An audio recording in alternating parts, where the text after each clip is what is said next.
Ni dia tak masuk tahun depan lagi, masih tahun lagi, tahun ni lagi lah, 2014.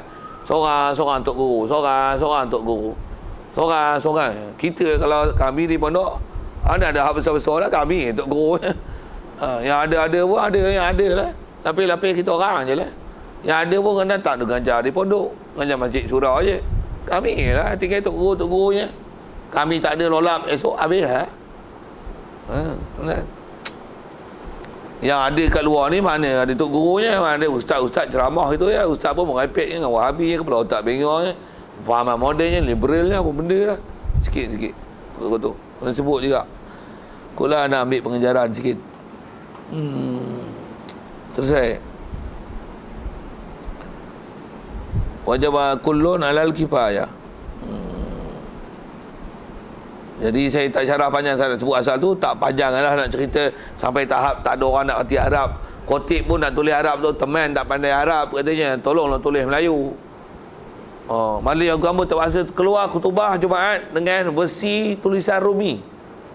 Dan khutbah kepala itu pun ayat Quran pun ditulis dengan tulisan Rumi. Terpaksa tulis itu pasal imam-imam banggang habis sampai Quran tak boleh baca.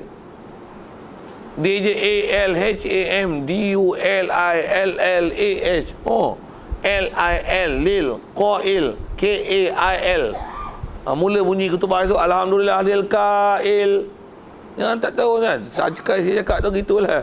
Tapi lawak ke ni? Dah rasa lah zaman tu akan jadi. Tak lama lah benda tu.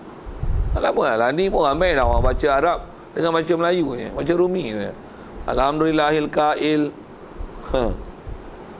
Wallazina, tu saya sebut punya Arab ke tu. Eja wallazina jahadu fina. Bunyi Arab tak reti nak teror dari mana. Payah ke. Bunyi Melayu je lah. Bunyi Melayu tu. Qul huwallahu ahad.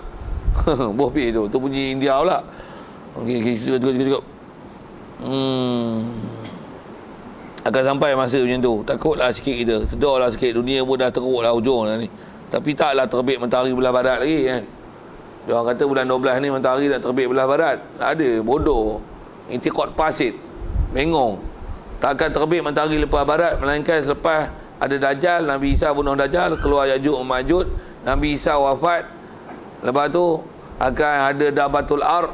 Lepas tu untuk Kaabah baru tahap tu baru nak ada matahari terbit belah barat. Ini 2014 matahari terbit belah barat. Dajjal tak ada lagi. Dajjal saya cakap itu bodoh. Tak faham sudah saya cakap apa tu. Ada ramalan pergi ikut intikad orang kafir lah tu. Ni kiamat tak lama dah, matahari nak terbit belah barat. Tak ada lagi. Yang bodoh itu dak lagi. Belah barat tu dak lagi. Tapi sebab alamat kiamat memang tak lama dah. Alamat kiamat pun hak besar-besar tu cerita ni. Bila tu jangan tanya lah bila. Mana teman tahunya. Okey, siap. Wa qiyamu qadirin alaihi wa run, dan disyaratkan juga qiyamu qadirin alaihi. Mestilah berkhutbah tu berdirinya orang yang mampu alaihi alal qiyam. Orang yang boleh berdiri. Bab berdiri ni pun kita dah belajar macam mana bab semayang dulu lah. Berjalan boleh, baca khutbah duduk tak jadi. Macam mana semayang boleh, kursi dia bawa, kursi dia yang usung, tapi semayang duduk tak jadi. Semayang atas kursi ni tuan-tuan ialah celaka besar zaman ni. Saya kalau saya dah tengok, saya susah hati lah. Pasal saya banyak pergi tempat yang banyak semayang atas kursi ni di area Penang. Baik Penang Pulau, Penang Seberang Perai. Saya tengok, ya Allah, banyak kursi pada orang. Lepas tu yang pergi masjid memanglah orang tua-tua je kebanyakannya kan. Tapi semayang atas kursi, tapi kursi tu demo lah bawa. Demo yang bawa kursi je. Demo yang bawa kursi pun naik motor, naik kereta. Tapi adalah sakit lutut sikit. Tapi tanya bini boleh pakai lagi. Boleh pakai, memang bini dia tak ada masalah apa. Tapi dia tu boleh pakai bini dia maksudnya. Boleh faham, tak faham tu dah. Tapi semayang atas kursi dia yang bawa. Mana sah semayang. Sikit bab tu yang kita sebut ni bab ketubah. Ketubah pun pasal dia rukun berdiri lah. Jadi istilahnya qiyamu qadir. Semayang pun sama. Mesti berdiri bagi orang yang mampu. Jalan pun boleh. Takkan tak boleh berdiri. Dengar tu. Habis-habis semayang atas kursi. Mana boleh? Pula tu sampai atas kursi, sujud boleh tak? Tu kata bini boleh pakai tak? Bini dia boleh pakai lagi. Tapi sujud atas kursi. Sama ada atas kursi atas angin ataupun dia bawa satu kursi lagi. Nampak macam terkodik lagi lah kan. Tapi bodoh juga pasal tak sah. Syarat sujud mesti 7 anggota. Lutut tak kena lantai, tak sah. Walaupun dahi kena. Tak boleh. Pula tu mesti syaratnya punggung lebih tinggi pada kepala. Dah sujud atas kursi, kepala lah lebih tinggi pada punggung. Mana boleh sujud gitu? Tak boleh, tak sah. Jangan buat bodoh itu. Dan malam ni banyak sangat lah. Tu kata pasir dia rosak cepat sangat lah. Teruk tu, sat je. Gede-gede satu rosak. Qiyamun qadir wa tuhrun, dan disyaratkan suci. Siap. Suci ni bab suci lah. Tu pun tak mahu syarah banyak lah. Cuma suci ni nak sebut pakaian, batang tubuh, pakaian dan tempat dia pijak. Tu. Cuma bab khotib ni kalau saya punya pengamatan lah, yang selalu orang cuai tang mana? Tang bersambung dengan dia, tongkat. Tongkat bersidai seminggu sekali pakai. Masjid tu katalah bertutup, cicak tak ada, aircon bagus punya, tak apalah. Selalunya masjid kita ni mana ada jaga gitu tak? Tarik cicak, sawang lah tuan. Sawang ni nasib baik tak najis kalau ikut kaul yang kuat. Sawang tu maksudnya sawang labah-labah lah maksudnya tak? Sawang labah-labah tu bukan najis. Tapi bila ada kat tongkat tu tarik cicak berak, dah cicak berak satu lepas tu tak ada tarik cicak buat apa? Embuih je, tak pun hentak je. Tarik cicak tak ada dah. Macam mana? Maksudnya tempat najis tak dibasuh. Jadi khotib memang dia bagus dah, katalah dia elok pakaian semua, tapi jadi masalah najis tahu mana? Kat tongkat yang bersambung dengan dia pegang, tongkat pegang masa baca khutbah tu dia pegang tongkat. Satu kalau ada kes macam tu, tuan-tuan baca khutbah, tengok tongkat ada tarik cicak. Macam mana? Tinggalkan tongkat itu, pegang tiang. Tiang pun ada tarik cicak tak? Tak payah pegang apa-apa. Pasal pegang benda tu sunat. Pergi faham lah elok tu. Tak ada bawa pedang pada rumah. Panah ke apa. Ada tongkat ke apa bawa. Tak pun pegang kursi tu. Ittaqullah. Kursi yang ni pun ada buat duduk tu lah. Sajalah buat lawak bodoh itu. Pasal kursi tu ringan aja. Ganti tongkat je. Pasal dah sebut tongkat tu sunat. Tapi ada yang najis. Bersentuh tak sah. Tiang pun tengok tak cicak berselerat. Bercalit kata-kata. Tu masalah tu. Benda tu kita tak jaga tu. Kadang-kadang macam ni. Bukan tongkatnya. Kadang-kadang kursinya. Kursi pun seminggu sekali. Pula tu bila dapat pakai tak diselubung tutup ke apa ke. Lepas tu nanti ketubah Jumaat sekali lagi tu baru nak pakai. Kursi pun tak diterbalik kan. Pula tu bila ada tarik cicak pun selamba tenyeh itu je, hambus itu je. Yang di tempat-tempat masalah kita ni. Jadi bila tak cermat tak ada lah. Habis lah jahanam nak jadi tu. Macam mana pun siapa yang nak bertugas ni? Siapa yang bertugas lah. Tak siap je. Atas kita sendiri kalau tak siap pun semua kita ajar tak pernah nak dia dengar, ajar pun bawa tak peduli, dia pun tak mau ambil faham. Akak kita lah yang kita bertugas tu, kita ada ilmu, kita jaga supaya khutbah tu mesti sah mengikut piawaian syarak. Sebut asal tu suci, jadi tak wuduk apa satu hal lah. Okey. Jadi suci asal tu suci min hadas akbar wa asghar wa an najisin, dan suci daripada najis. Siap. Dan najis yang ghairi ma'fuin anhu, yang tidak dimaafkan daripadanya. Yang tu kita dah bicara dah bab-bab najis tu. Agak-agak tak faham tanya lain. Macam mana pun saya nak sentuh tak najis, nak kata hati-hati tak najis tu. Cuma kalau zaman saya ngaji dulu ada juga setengah-setengah tok guru dia duk kelahi dalam bab-bab masalah tongkat itu, masalah najis ni. Dia kata apa?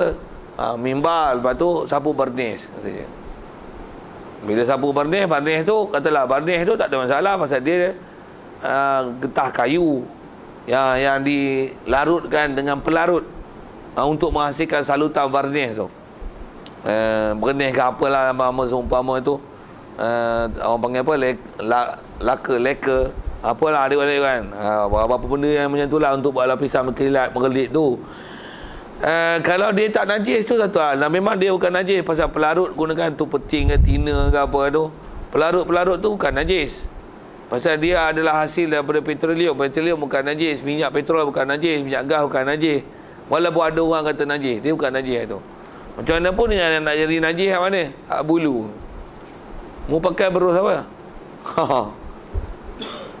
Masalah bulu nak sapu bandih tu. Rupanya bukan najis tak cicak. Orang lah tu babi tu.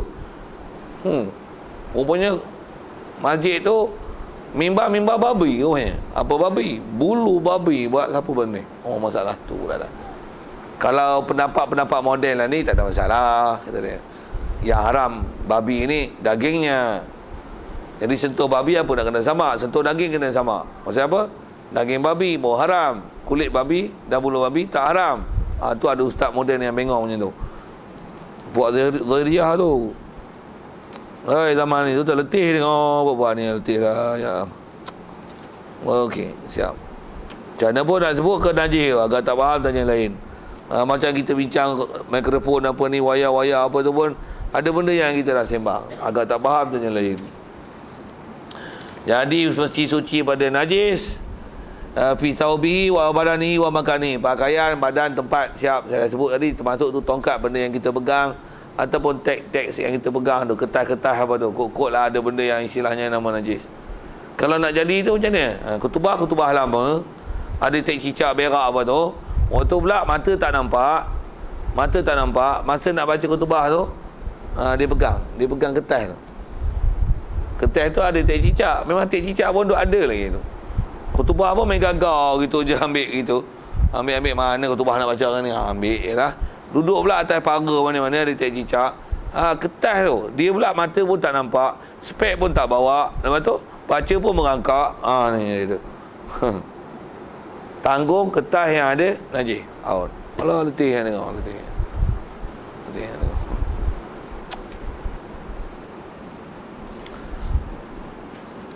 Wasatrun lil aurah, dan syarat untuk tutup aurat.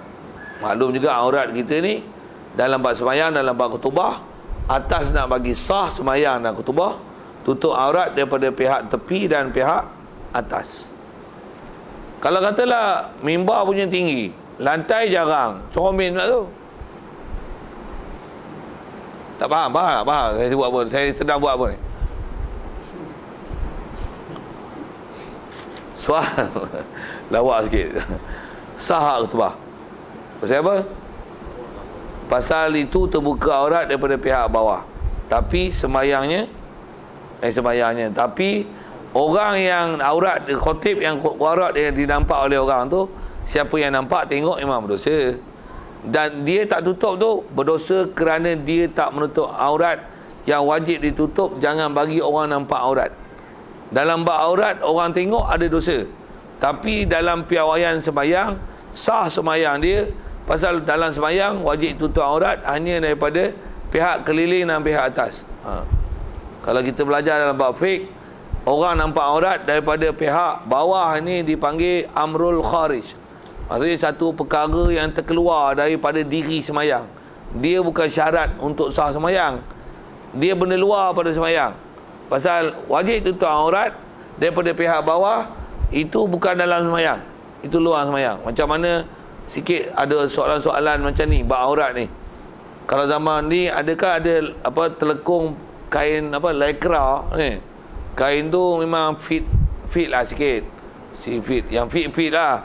Pakai ketat lah, bukan fit sikit, fit banyak ada orang tanya sah tak pakai sembahyang pakai tudung, pakai telekung kain lycra tu. Bukan fekra, lycra. Sah tak? Kaedah bab aurat untuk sah sembahyang, jangan kata kain lycra. Sembahyang kalau pandai menyolam, air tu kita bancuh ke ukro, sembahyang dalam air.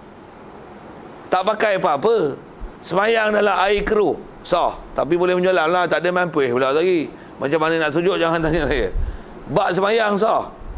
Pasal apa-apa menutup warna kulit, tapi mesti ada benda penutup, sah. Walaupun hanya sekadar ambil cat spray, bukan kain lycra, spray hitam, jangan spray clear. Tak faham sudah apa benda clear tu. Jangan spray jernih. Ada cat hitam, cat putih ke spray mana yang kawasan aurat tu spray. Nampak gila punya, memanglah nampak gila punya. nampak bentuk badan, tapi warna kulit tak nampak dilihat. Dalam bab solat sah. Okey, siap nak sebut tu je. Jadi kan ikhram sah untuk tutup aurat dalam bab sembahyang. Tapi bila dia pakai luar, itulah tambah pula ada orang lelaki. Jadi kalau boleh nampak shape bentuk badan, haramlah. Pasal bab aurat wajib tutup. Selain daripada kalau sesama ajnabi, selain pada wajib tutup warna kulit, wajib juga ditutup bentuk badan. Kalau perempuan dengan perempuan, telekung biasanya kain walaupun lekra, tapi dah tudung untuk labuh, ada antara pusat dengan lutut. Kalau perempuan dengan perempuan tak ada masalah lah. Tapi bila ada lelaki, masalah sikit. Yang tu sembahyang. Luar sembahyang, sama lah hukum. Yang mana yang pakai benda-benda yang boleh nampak bonggol-bonggol tu, tambah bonggol, sanggul bonggol, dada bonggol, punggung bonggol, urat sependa orang nampak, ya Allah, apalah pakai macam tu, bukan lestit je elok. Macam mana pun sikit ke bab aurat tu lah asalnya, khotibnya aurat tu. Soalan ni juga selalu bab sembahyang, bab aurat. Orang sujud, dia kangkang pula besar, duduk bawah kipas, badan gemuk, nampak kepala lututnya tu, nampak pangkal peranya pun, pangkal peha dekat lutut tu kan, nampak. Jadi batal tak sembahyang? Jawapan sama lah. Cuma nak faham, adakah dalam posisi sujud itu kita nampak aurat daripada belah belakang dia macam tu, adakah aurat tu daripada pihak sisi ataupun pihak bawah? Faham itulah. Kalau ikut masyhur dia pihak sisi, bukan yang tu aurat pihak bawah tu. Pasal itu dia bengkok kaki satu, nampak. Andai kata dia dalam posisi berdiri, yang kita nampak dari itu adalah pihak bawah. Cuma yang tu nampak pasal dia bengkok. Yang tu bukan istilahnya pihak tepi. Tepi bawah tu bukan iktibar bengkok, tapi iktibar diri dia. Andai kata dia berdiri, tu bawah ke tepi? Bawah. Maka tengok aurat, nampak aurat daripada arah belakang, arah dia sujud tu, nampak kepala lututnya ataupun lututnya, tu adalah arah bawah. Jadi sembahyang sah, tapi berdosa kerana aurat dia boleh dinampak oleh orang. Tu. Jadi dia amru kharij. Dia tak membabitkan solat. Dari segi sah ataupun tidak status solat itu. Ke aurat tu sikit. Jadi bab khutbah pun samalah bab aurat tu kena jaga. Wa syurita julusun bainahuma. Baik. Kemudian disyaratkan duduk di antara keduanya, dua khutbah mesti ada duduk. Pasal apa kena duduk? Pasal duduk itulah yang menyebabkan khutbah tu jadi dua. Pasal kalau terus bercakap, kalau berhenti itu berehat sekejap, bukan dua khutbah. Berehat, take 5. Tu rehat, bukan dua khutbah. Bila dua khutbah pula, maksudnya khutbah ni dah habis, lepas tu mesti ada perceraian dengan satu lagi. Barulah pula tu mesti ada mula, mukadimah dan penutup. Barulah panggil dua khutbah. Tu yang mesti ada alhamdulillah, alhamdulillah, selawat, itakullah. Lepas tu belakang pun penutup, mesti ada penutup. Yang ni ayat dari Quran, yang ni ada doa, yang macam mana dah belajar dulu bab-bab rukun tu lah. Pula tu macam mana nak panggil dua khutbah? Mesti ada duduk, supaya duduk tu terselang antara khutbah pertama dengan khutbah kedua, barulah panggil dua khutbah. Kalau tidak, dia panggil dua kali baca, bukan dua khutbah, dua kali baca. Untuk nama dua khutbah mesti mukadimah dan sebagainya. Pula tu untuk ada perselangan tu mesti duduk serta tumakninah. Untuk dapatkan yakin tumakninah tu, baca kulhu. Dan kulhu disuruh baca 3 kali. Macam tu lah. Jadi suruh tu pasal nak jaga syarat-syarat tumakninah tu. Kalau tak ada kursi, duduk je lah atas lantai. Bukan syarat mesti duduk atas kursi. Dan tak pula syarat duduk atas lantai. Pasal duduk atas kursi masih hukum duduk. Boleh? Faham? Tentu kalau orang sembahyang duduk, waktu duduk dia duduk atas kursi, tapi sujud dia sujud. Tapi bila duduk atas duduk sujud, dia tonggak, dia duduk bawah kursi belakang. Boleh faham tak saya sebut apa? Tapi bila sujud, dia sujud betul ke bawah. Pasal apa? Pasal dia nak kepak duduk macam duduk biasa tu tak boleh. Melainkan kena duduk bersila. Tak boleh duduk atas kursi. Jadi dia maksudnya dia kena turun sujud. Jadi sujud dia tu akan posisi, kalau dia rokok gini, ni katalah dia dalam keadaan atas kursi ni. Saya nak tunjuk katalah macam ni. Jadi kalau kata dia duduk atas kursi, Dia duduk ni untuk duduk antara dua sujud. Bila sujud, dia sujud bawah. Duduk antara dua sujud, dia duduk atas kerusi. Sujud kedua, dia sujud bawah. Berdiri, dia berdirilah. Dia memang tak ada masalah berdiri. Tapi semayang tak boleh sujud atas kerusi. Tak boleh. Pasal dia ada nanti sujud atas kerusi, nak duduk teman, nak duduk macam mana? Lepas tu pasal tu dah dia duduk atas kerusi. Waktu dia sujud dalam keadaan duduk atas kerusi, dia sujud. Tak boleh. Sujud masih sujud bawah, masih 7 anggota. Tapi duduk boleh duduk atas kerusi. Pasal duduk asyik duduk. Tapi sujud mesti dahi di lantai. Bukan dahi di udara. Lagi faham apa saya nak sebut tu?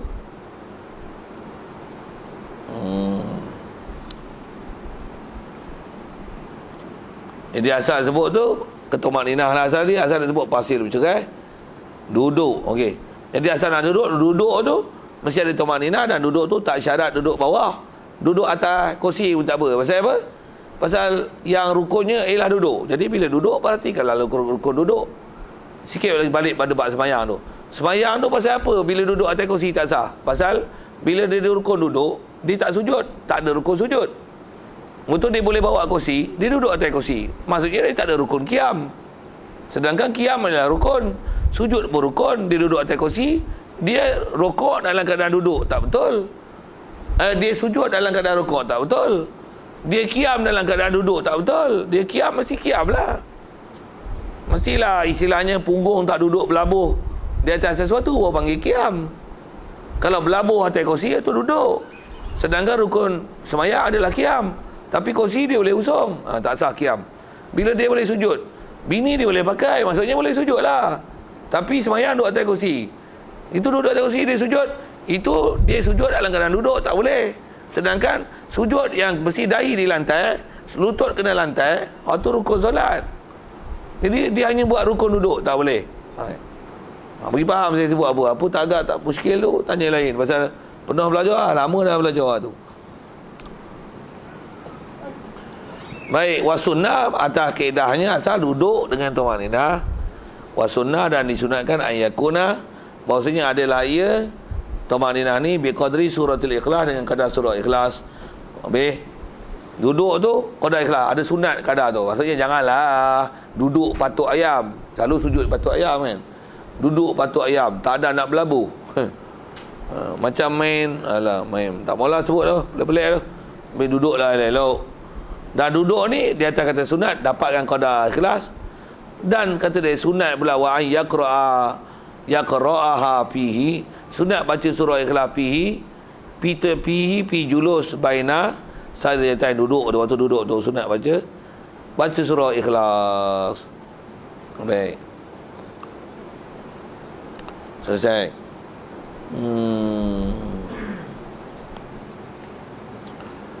Kalau orang kata mana ada baca surah ikhlas, bid'ah, Nabi tak pernah baca surah ikhlas antara duduk dua khutbah. Buat bid'ah ni sekali lagi tu salah lah.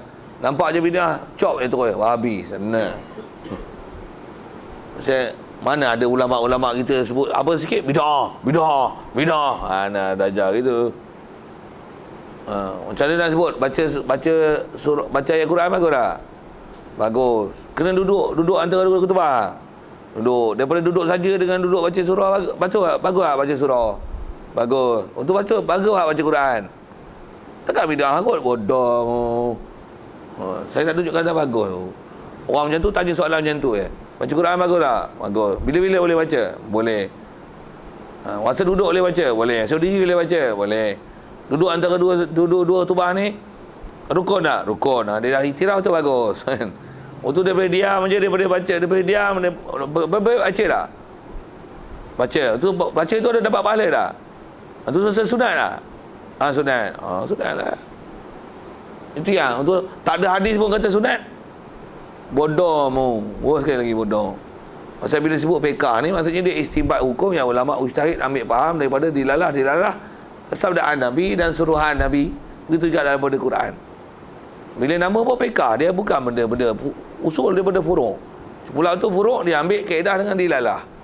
Jadi adalah kaedah-kaedah ulama fahamnya. Kita baca kitab fiqh. Baca hadis mentah saking kau pun Arab pun tak erti, nak faham tak boleh. Sikitlah ayat tu. Masih ayat-ayat letih kat tu, letih tengok. Apa-apalah dia orang ni kelahi. Tak apa-apa dah. Baik, kemudian sikit isu duduk ni. Wa ma khataba qa'idan, siapa yang khutbah dalam keadaan duduk. Sikit soalan gini. Tak ada orang dah ke nak baca khutbah sampai orang yang duduknya disuruh baca khutbah. Nak berdiri pun tak boleh, merangkak je pun. Pasal apa tak boleh nak berdiri. Tapi dia lah baca khutbah. Macam mana? Dah dia je yang ada. Yang lain semua tak boleh nak baca. Ataupun dia ni ada aura dia. Dia baca khutbah, semua orang seronok. Orang tak mahu lain dengar khutbah dia. Selagi kau hidup, kau baca khutbah untuk kami. Kami takkan seronok baca khutbah melainkan daripada engkau. Bacalah. Dia kata aku tak boleh berdiri. Tak boleh berdiri, kau boleh duduk. Bacalah duduk. Habis tu bila dia duduk, dia kena duduk antara dua sujud. Macam mana nak buat? Duduk antara dua sujud pula dah. Silap pula dah. Duduk antara dua khutbah. Sorry. Jadi apa dia? Wa man khataba qa'idan li uzrin. Tapi kena uzur lah. Memang tak boleh berdiri. Buat apa? Fassala bainahuma bisaktatin. Ceraikan dengan antara dua khutbah itu dengan diam sebentar. Jadi dah habis. Walhamdulillah Rabbil Alamin. Duduk memang duduk lah. Jadi macam mana nak jadi dua? Diamlah. Pasal duduk. Kalau berdiri, tiang antara nak jadi dua, duduk. Dan pisah. Pula tu mula dengan khutbah lain, dengan mula lain, selawat lain, alhamdulillah lain, selawat lain. Jadi kalau dah duduk, keadaan dia diam lah. Pasal duduk dah. Tak payahlah pula berguling dan bergolek. Pasal tujuannya pasil. Ada perceraian dan hukum dua.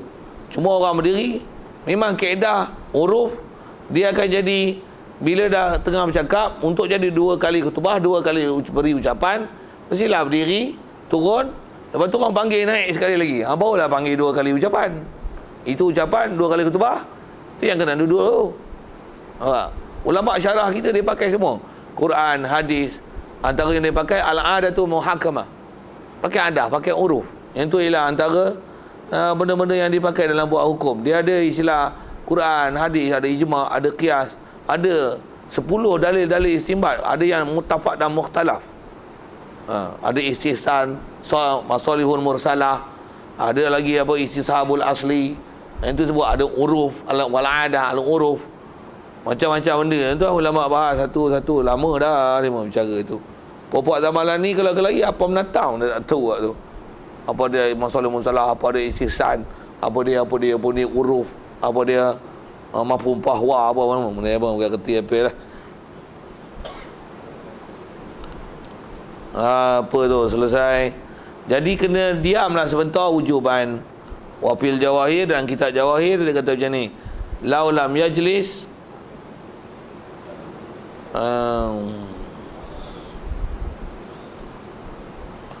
husibata wahidatun fayajlisu wa ya'ti bisana. Baik.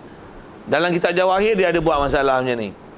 Laulam yajlis. Kalau tengok-tengok katalah imam ni tak duduk. Dia baca khutbah utama. Lepas tu imam dia sampai habis dah khutbah. Dah habis khutbah, dia tak duduk, dia berdiri je. Tambah pula dia nak duduk, dia tu ada tak cicak. Allah, tak cicak pula dah. Dia berdiri je lah. Cuma dia diam. Ataupun dia nak duduk, dia berdiri tu tertolak ke mana sikit. Mimbar tu sempit. Dia berdiri ya, jatuh kursi, gelebung. Tangga bawah tu. Nak duduk bawah kalat pula tu dia. Dantai kan duduk bawah. Jadi dia berdiri. Katalah gitu kan. Tu fenomena yang jadi tu. Yang orang tak duduk antara dua khutbah. Macam mana pun kalau dia ada ilmu dia boleh selesai lah. Macam mana pun dia sebut macam mana, apa hukum nak buat tu. Jadi kalau ada kata dia tak duduk, dia akan hukum satu tau. Kaedah dalam Jawahir dia kata macam ni. Khusibata wahidatun. Dia khusibata wahidatan macam itu nah.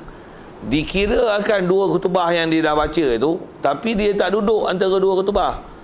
Wahidatan dikira satu Untuk buat apa? Dia kena duduk dan baca khutbah sekali untuk membaca nama kali ketiga, barulah dengan duduk itu dikira dua khutbah. Boleh? Faham? Pasal dah baca dia tak berdiri. Allah terlupa berdiri lah. Katalah jadi kes berlupa berdiri. Kalau tak duduk langsung apa tu, memang kena dah berlalu pula Jumaat, memang kena qada zuhur lah.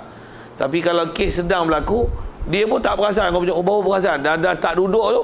Loh, khutbah baca dah 2 kali. Tapi tak duduk tadi pasal kursi dia tak cicak. Alamak, nak buat macam mana? Nak buat macam mana? Duduk. Tak salah, duduk atas kursi, sikit dia tak cicak, menajis lah pakaian. Ataupun ada sejadah ni, hampa sejadah, duduk. Baru teringat. Duduk. Lepas tu, naik khutbah sekali lagi.